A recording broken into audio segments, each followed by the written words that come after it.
nandito kami ngayon. Sige, ang ano, so papakilala ko pala sa inyo si Lolo Fidel. Yan si Lolo Fidel, mga ka-vlog. Tapos ito yung kapatid ko, ito yung kapatid ko. So, yan po sila at yung kapatid ko ay pagod na pagod. Diyos ko, pagod na ako. So, isip ng kapatid ko, magmukbang daw kami. Kung ano mukbang, comment daw kasi kayo kung ano daw mamukbang namin. So, yun naman kasi, hindi kayo mag-iisip sa amin kung ano mukbang namin.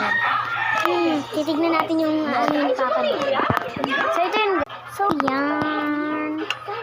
Masarap to, parang pinirito. Tapos binababad sa toyo.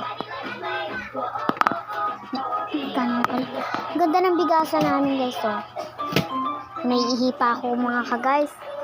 Kasi yung ano dyan. Ihi muna tayo, guys. Kita pa yung anino ko dyan.